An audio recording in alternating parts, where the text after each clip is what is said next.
సాధారణంగా ఇప్పటి పిల్లలతో పోల్చుకుంటే అప్పటి పిల్లల్లో కానీ ఇప్పటి పిల్లల్లో కానీ ఏదైనా వ్యత్యాసం మీరు గమనించారా? 90s లో పుట్టిన పిల్లలకి అప్పటికి ఇన్ని మెడిసిన్స్ ఉండేవి కాదు, ఇన్ని డిసీజెస్ కూడా వచ్చేవి కాదు, ఇమ్యూనిటీ కూడా బాగుండేది. అప్పుడు ఇమ్యూనిటీ ఎందుకు అంత బాగుండేది అంటే ఇన్ జనరల్ అసలు బేబీస్కి పౌడర్స్ అనేవి వాడచ్చా లేదా, ఎంతవరకు వాడచ్చు? ఈ టాల్కమ్ పౌడర్స్ ఏం చేస్తారంటే పిల్లల్లో గ్రాండ్ పేరెంట్స్ కానీ వాళ్ళ పేరెంట్స్ కానీ ఒక పౌడర్ని ఒక బాక్స్లో వేసుకొని, చిన్న బాక్స్లో వేసుకొని దానికి పౌడర్ అద్దే ఒక దూది లాంటిది ఉంటుంది అనమాట. చిన్నపిల్లలకి ఇప్పుడుండే మార్కెట్లో ఈ చాక్లెట్లు బిస్కెట్లు బదులుగా ఏం తినిపిస్తే బెటర్ అంటారు? మనకి ఎక్కువ మార్కెట్లో బాగా హెల్దీ హైజీనిక్. డాక్టర్ గారు నమస్కారం. నమస్తే అండి సార్, మా వీక్షకుల కోసం ఒక 2 మాటల్లో మీ గురించి. నా పేరు డాక్టర్ శ్రీధర్ పామూరు. నేను చిన్నపిల్లల మరియు పురిటి వైద్య నిపుణుడు. కావలిలో గత 15 సంవత్సరాల నుంచి వైద్య సేవలు అందిస్తున్నాను. నాకు ఈ అవకాశం ఇచ్చిన మన వాళ్ళకి, మన మిత్ర బృందానికి నా ధన్యవాదాలు. Thank you sir. అయితే స్ట్రైట్గా ఫస్ట్ క్వశ్చన్లోకి వెళ్ళిపోతే నా మొదటి ప్రశ్న ఏంటంటే, సాధారణంగా ఇప్పటి పిల్లలతో పోల్చుకుంటే అప్పటి పిల్లలు అంటే 90s కిడ్స్కి ఏంటంటే ఇమ్యూనిటీ పవర్ కానీ డిసీజ్ రెసిస్టెన్స్ కెపాసిటీ అనేది ఏదైనా డిఫరెన్స్ ఉందంటారా? అంటే అప్పటి పిల్లల్లో కానీ ఇప్పటి పిల్లల్లో కానీ ఏదైనా వ్యత్యాసం మీరు గమనించారా? అప్పుడు కరెక్టే మీరు చెప్పింది. ఏంటంటే 90s లో పుట్టిన పిల్లలకి అప్పటికి ఇన్ని మెడిసిన్స్ ఉండేవి కాదు, ఇన్ని డిసీజెస్ కూడా వచ్చేవి కాదు, ఇమ్యూనిటీ కూడా బాగుండేది. అప్పుడు ఇమ్యూనిటీ ఎందుకు అంత బాగుండేది అంటే వీళ్ళు మ్యాక్సిమం అంతా విలేజ్ బ్యాక్గ్రౌండ్ ఉండే పిల్లలు ఉండేవాళ్ళు. అప్పుడు టౌన్లో ఉండేవాళ్ళు చాలా తక్కువ మంది ఉండేవాళ్ళు. రీసెంట్గా టౌన్ పాపులేషన్ పెరిగింది, విలేజ్లో ఉండేవాళ్ళు ఎక్కువ ఉంది కాబట్టి వాళ్ళే పండించుకొని వాళ్ళే తినేవాళ్ళు. రెండోది పొల్యూషన్ కూడా చాలా తక్కువ ఉండేది, వెహికల్స్ చాలా తక్కువ ఉండేవి, ఫ్యాక్టరీస్ చాలా తక్కువ ఉండేవి. అప్పుడు పొల్యూషన్ చాలా తక్కువ ఉంది కాబట్టి కెమికల్స్ అనేవి మన బాడీని హార్మ్ చేయవు, వైరస్ కూడా మన బాడీని హార్మ్ చేయవు. లైక్ కోవిడ్ వచ్చింది, కోవిడ్ తర్వాత ఎంత ఎఫెక్ట్ అయింది, అది ఇమ్యూనిటీ ఎంత ఇమ్యూనిటీ ఉన్నా కానీ అందరికీ ఎఫెక్ట్ అయింది కోవిడ్ అనేది. ఇలాంటి వైరస్లు కూడా ఈ మధ్య కాలంలో అంటే 2002K నుంచి ఎక్కువ వైరస్లు, నెంబర్ ఆఫ్ వెరైటీ డిసీజెస్ కూడా ఎక్కువ అయిపోయాయి అంత ముందు కంటే. ఇంతకుముందు మనకి వ్యాక్సిన్స్ కూడా అంత తక్కువ ఉన్నా కానీ ఇమ్యూనిటీ ప్రొటెక్షన్ కూడా పిల్లల్లో ఎక్కువ ఉండేది. ఎందుకంటే వాళ్ళ పేరెంట్స్ కూడా కొంచెం హెల్తీ ఫుడ్ తినేవాళ్ళు. అడల్ట్ అంటే కల్తీ ఫుడ్ ఎక్కువ ఉండేది కాదు. ఇప్పుడంతా ప్రతి దాంట్లో కల్తీ ఫుడ్ కాబట్టి ఇమ్యూనిటీ అనేది తక్కువ ఉంది. చిన్న పిల్లలు ఈ రోజుల్లో మార్కెట్లో దొరికే చాక్లెట్లు కానీ బిస్కెట్లు కానీ తినకూడదు అంటున్నారు. సో అబ్సల్యూట్ గా అది జరిగే పని కాదు. ఎందుకంటే ఏ షాప్ కి వెళ్ళినా కానీ లేకపోతే ఏదైనా మాల్ కి వెళ్ళినా ఎక్కడికి వెళ్ళినా కానీ చాక్లెట్లు బిస్కెట్లు చూడగానే పిల్లలు అడుగుతూనే ఉంటారు. సో ఫైనల్ గా చిన్న పిల్లలకి ఇప్పుడుండే మార్కెట్లో ఈ చాక్లెట్లు బిస్కెట్లు బదులుగా ఏం తినిపిస్తే బెటర్ అంటారు? ఇది మంచి క్వశ్చన్ అండి. ప్రతి ఒక్క పిల్లల్ని కొంచెం టౌన్లోకి తీసుకెళ్ళి, బజార్లోకి తీసుకెళ్ళి పిల్లల్ని కొంచెం అట్లా తిప్పి వెంటనే ఆ షాపులకు వెళ్ళిన వెంటనే వాళ్ళు చాక్లెట్స్ కావాలి, బిస్కెట్స్ కావాలి, పేస్ట్రీస్ కావాలి, జంక్ ఫుడ్స్ మీద ఎక్కువ ఇంట్రెస్ట్ చూపిస్తారు. అది హెల్తీ ఫుడ్ కాదు. మనకి హెల్తీ ఫుడ్ మార్కెట్లో చిక్కీస్ ఉంటాయి, తర్వాత డ్రై ఫ్రూట్స్ ఉంటాయి, తర్వాత డ్రై ఫ్రూట్ లడ్డు ఉంటుంది, రాగి మాల్ట్, రాగి బిస్కెట్స్ ఉంటాయి. ఇలాంటి బిస్కెట్స్లో ఆల్టర్నేటివ్ వచ్చేసి రాగి బిస్కెట్స్ ఉంటాయి, క్యాషూ బిస్కెట్స్ ఉంటాయి. అంటే ఎక్కువ మైదా లేకుండా ఉండే బిస్కెట్స్ చాలా ఉంటాయి మార్కెట్లో. అవన్నీ తీసుకోవడం మంచిది.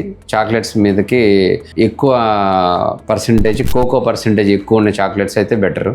అదైతే హెల్తీగా కూడా బాగుంటుంది మిగతా చాక్లెట్స్ కంటే.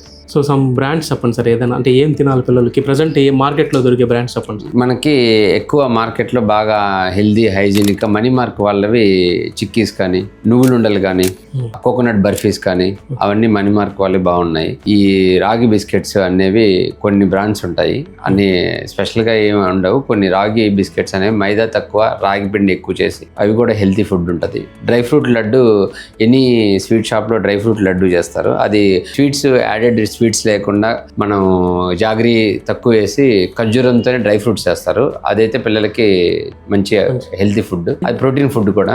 అన్ని రకాల ఎలిమెంట్స్, ఐరన్, కాల్షియం కూడా ఆ డ్రై ఫ్రూట్ లడ్డులో దొరుకుతుంది. అంటే ఇప్పుడు ఇవి కాస్ట్ ఎక్కువ అంటారు కదా సార్ పేరెంట్స్, ఇప్పుడు మళ్ళీ దానికి ఎట్లా సార్? అప్పుడు డేట్స్ ఒకటే తీసుకోవచ్చు, చిక్కీలు కానీ డేట్స్ అంటే ఖర్జూరం ఒకటే తీసుకోవచ్చు. ఖర్జూరంతో పాటు వేరుశనగ పప్పులు అట్లా వేసి చేస్తారు. అదైతే కొంచెం తక్కువ కాస్ట్ లోనే వస్తుంది, అవి తినొచ్చు.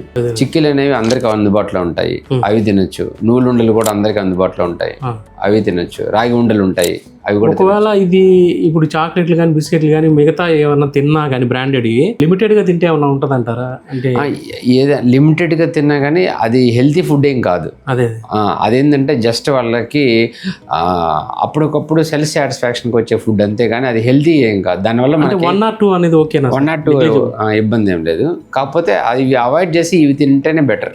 సార్ యాక్చువల్గా మార్కెట్లో దొరికేటటువంటి పౌడర్స్ తీసుకొచ్చి బేబీస్కి వాడుతూ ఉంటారు కదా సహజంగా, అంటే బాడీకి కానీ లేకపోతే ఫేస్ కానీ అప్లై చేస్తూ ఉంటారు కదా. సో ఇన్ జనరల్ అసలు బేబీస్కి పౌడర్స్ అనేవి వాడచ్చా లేదా, ఎంతవరకు వాడచ్చు? ఈ టాల్కమ్ పౌడర్స్ ఏం చేస్తారంటే పిల్లల్లో గ్రాండ్ పేరెంట్స్ కానీ వాళ్ళ పేరెంట్స్ కానీ ఒక పౌడర్ని ఒక బాక్స్లో వేసుకొని, చిన్న బాక్స్లో వేసుకొని దానికి పౌడర్ అద్దే ఒక దూది లాంటిది ఉంటుంది అనమాట. దాన్ని పట్టుకొని బాడీ అంతా టపటప కొడతారు. మొహానికి బాడీకి అంతా కొట్టినప్పుడు ఏమవుద్దంటే ఆ పౌడర్ పార్టికల్స్ అన్ని ఎయిర్ లో స్ప్రెడ్ అయిపోయి వాళ్ళు బ్రీత్ తీసుకున్నప్పుడు ఇన్హేల్ అయిపోతాయి, ఊపిరితిత్తులకి వెళ్తాయి. అప్పుడు ఏంటంటే బ్రీతింగ్ ప్రాబ్లమ్స్ వస్తాయి. కొంతమంది పిల్లలకి అలర్జీ ఉంటుంది, డస్ట్ అలర్జీ, అంటే పుట్టుకతో నుంచి ఉంటాయి, వాళ్ళ బాడీలో అలర్జీన్స్ అనేవి ఎక్కువ అవుతాయి. ఈ పౌడర్ ఎక్కువ ఉండడం వల్ల ఊపిరితిత్తుల్లో ఆస్మా రావడం, అలర్జీస్ వల్ల ఆస్మా వస్తుంది, ఆయాసం పెరగడం, కాఫ్ ఎక్కువ ఉండడం. ఈ టాల్కమ్ పౌడర్స్లో కెమికల్స్ అవి ఎక్కువ ఉంటాయి. ఈ కెమికల్స్ ఎక్కువ ఉండడం వల్ల లంగ్ క్యాన్సర్స్ కూడా ఎక్కువ, తరచుగా పౌడర్స్ ఎక్కువ వాడి దానివల్ల ఏమవుతుందంటే ఫ్యూచర్లో వీళ్ళకి లంగ్ క్యాన్సర్స్ కూడా వచ్చే అవకాశాలు ఎక్కువ ఉంటాయి. అంటే ఇప్పుడు వాడకపోవడం బెటర్ అంటారు, లైట్గా వాడకపోవడం బెటరు. ఒకవేళ వాడేటట్టుంటే కార్న్ స్టార్చ్ పౌడర్స్ ఉంటాయి, కార్న్ బేస్డ్ స్టార్చ్ పౌడర్స్, అంటే కెమికల్స్ ఏమి ఉండవు, ఓన్లీ కార్న్ స్టార్చ్ పౌడర్స్ ఉంటాయి, అవి ప్రిఫర్ చేయొచ్చు. లైక్ హిమాలయస్, ఇవి బెస్ట్. అలాగే కాటుక అనేది కూడా వాడకూడదు అంటుంటారు. సో ఇవన్నీ ఎంతవరకు కరెక్ట్, అసలు వాడచ్చా లేదా సార్? కాజల్ కూడా పెట్టకూడదు. కాజల్ పెట్టినప్పుడు ఏమవుద్దంటే ఆ కాజల్ అనేది అన్హైజీనిక్, అది ఎక్కడి నుంచి ఎట్లా తయారు చేస్తారో తెలియదు, అన్స్టెరైల్గా ఉంటుంది. మన ఐ అనేది ఎంత ప్రొటెక్ట్ చేసుకుంటే మనకి విజన్, చూపు అంత బాగుంటుంది. ఐ కూడా మనకి సైట్ కానీ అట్లాంటివి రాకుండా ఉంటాయి. పిల్లల్లో ఆ కాజల్ పెట్టడం వల్ల ఇన్ఫెక్షన్స్ ఎక్కువ వస్తాయి. ఆ కాజల్ పెట్టద్దు, అసలు ఏ కాజల్ కూడా పెట్టకూడదు. వన్స్ పిల్లలకు వాడేటటువంటి మెడిసిన్ ని ఓపెన్ చేసి వాడుతూ ఉన్నారంటే మాత్రం కొన్ని రోజుల వ్యవధిలోనే దాన్ని పడేయాలని చెప్పేసి చాలా మంది డాక్టర్లు సలహా ఇస్తున్నారు. దానికి ఎక్స్పైరీ డేట్ ఉంటుంది, అది ఓపెన్ చేయకపోతే ఆ ఎక్స్పైరీ డేట్ వరకు వాడుకోవచ్చు. వన్స్ ఒకసారి ఆ సిరప్లు అయితే ఓపెన్ చేస్తే, తెలుసో తెలియకో టీకాలు అనేవి వేయించుకోకపోతే ఏదైనా ప్రమాదం ఉందా? తల్లిదండ్రులు పిల్లలకు వేయించినటువంటి ఆ వ్యాక్సిన్స్ తిరిగి మళ్ళీ వేయించుకోవచ్చా? ఎంత గ్యాప్ లో మళ్ళీ తిరిగి వేయించుకోవచ్చు? ఇప్పుడు 6 వారాలకి 10 వారాలకి 14 వారాలకి వేసుకునే కంపల్సరీ వ్యాక్సిన్స్ కొంతమంది మిస్ అయినా కానీ క్యాచప్ డోస్ అంటాం దీన్ని. మేనర్ కప్పు పెళ్లిళ్ళు అస్సలు చేసుకోకూడదు అంటుంటారు. అసలు ఫస్ట్ మేనర్ కప్పు పెళ్లిళ్ళు చేసుకుంటే పిల్లల మీద ఎటువంటి ప్రభావం పడుతుంది అనేది ఒక్కసారి క్లారిటీ ఉంది సార్. ఇందులో first degree consanguinity, second degree consanguinity అంట. ఫస్ట్ డిగ్రీ కన్సాంగ్యూనిటీ ఏంటంటే కొద్దిమంది అన్నా చెల్లెలే కొద్దిమంది పెళ్లి చేసుకుంటుంటారు, ఒక తల్లిదండ్రికి పుట్టిన వాళ్ళు.